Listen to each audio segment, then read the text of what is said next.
Airports. The panic and chaos as crowds wait impatiently for their bags.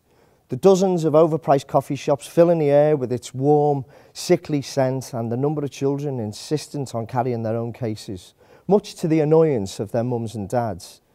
These are all the things I greet on a daily basis, whether it be in the heart of Heathrow or the soul of Singapore Airport. No matter where you go, you'll find our personal traits and habits aren't much different from the rest. Except for me. I not only work the system, I'm working round it. Rule 1, travel light. Make no mistake, this will cut up to half of your waiting time, and when you look closely, 30% of the items you take on holiday you don't use anyway.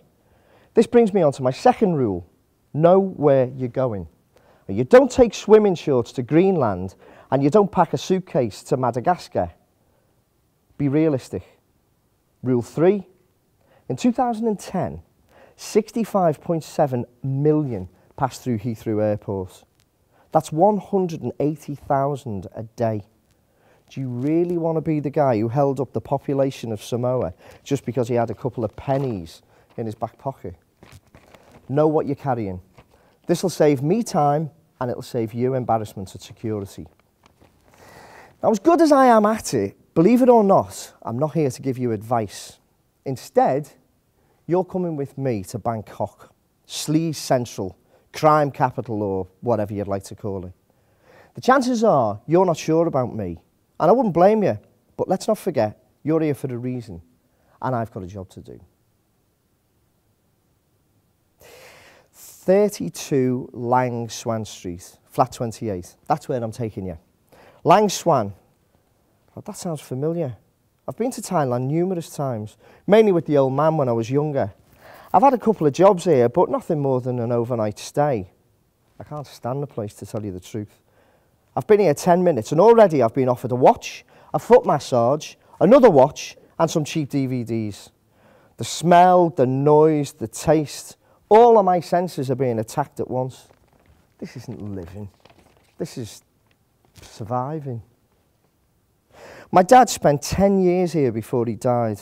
Maybe it was the pollution pouring out of every orifice in sight, or the half-dozen ladyboys he used to bring back to his apartment on a nightly basis. Whatever it was, this place certainly didn't do him any good. Mixed with the wrong crowd. The sooner this job's done, the faster I can get on a plane out of here. I'm in Queensland tonight. The new airport customer control system cuts check-in time by almost a third, thus giving me an extra 7.5 minutes. For those of you who find this irrelevant, consider that I pass through approximately 400 airports a year. Waiting time in each of those airports is an average of 2 hours. That's 33 days a year I sit around waiting for planes. And if everybody did what Queensland have done, that would save me an extra 2.9 days. People spit here. They spit everywhere. I've just seen a woman spit on her own dog without even realising. I suppose it becomes a subconscious habit for them, and personally it strengthens my hatred for the city. In Shanghai, they spit into little cups which are hung round their necks. But at least they're aware of their habit and they try and do something about it. Right, we're around the corner of the street now, so stay close. It's getting hectic and I don't want to lose you. The half-naked ladies you see strutting down the road and the old men touching themselves will be the Songkran Festival. Every year they hold a beauty contest followed by a water fight. Now, a bit of an odd combination that, but I suppose when you think about it, a jolly old fat man and a flying reindeer isn't exactly what Jesus had in mind all those years ago. Anyway, I'm going off topic and I haven't even told you what I do yet. If I didn't know you, I'd probably tell you I'm a travelling salesman and a busy one at that. But I know you're not a fool, so you wouldn't be listening to me otherwise. If you must know, I'm what you'd call a hitman, hired out by unknown but highly significant organisations who need someone to do their dirty work for them. I'm not complaining. I mean, I get to see places I would never have dreamed of seeing. I dine at the finest restaurants, drink at the richest bars, sleep with some pretty beautiful women. I'm 43 years old and my life shows no signs of slowing down. Most men my age would be tucking their kids into bed with a single malt whiskey in front of them at this time, and would go through exactly the same routine the next day. Life isn't worth living if it's on repeat. If I had a motto, that would probably be it. Flat 28. Ignoring the beggar outside the building on his BlackBerry device, it's hard to see how anyone could live here. Room 12, top floor. I suppose my job's like everyone else's in some ways. Gives me a reason to get up, a way of improving and enhancing my personal attributes. Do you think what I do is wrong? Well, that's for you to decide. Me? Everyone has to pay their way, right? It just so happened that an opportunity like this fell into my lap. At the end of the day, I'm just the messenger, and no one ever blames the messenger. Right, one more floor. I can smell the curry. Fish curry, to be precise. Thai cuisine consists of 5 fundamental tastes: sweet, sour, spicy, bitter, and salty. And somehow they seem to blend it all into one dish. Did you know there are over 5,000 varieties of rice in Thailand?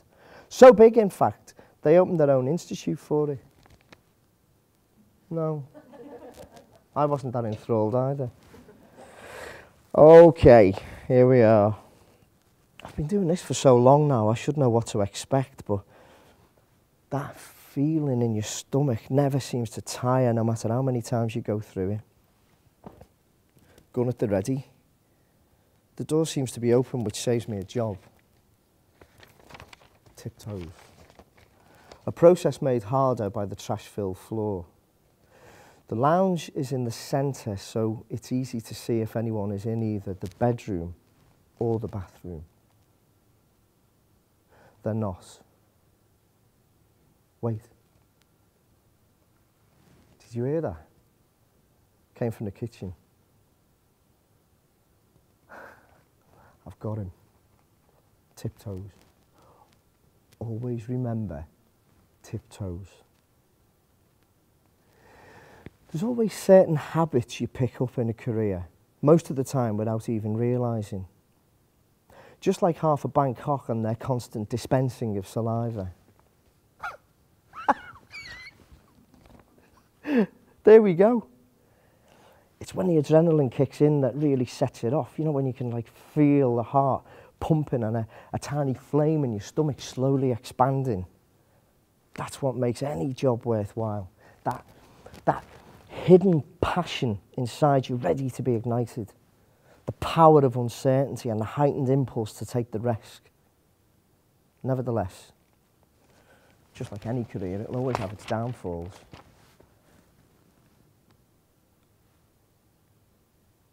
Sorry, Dad.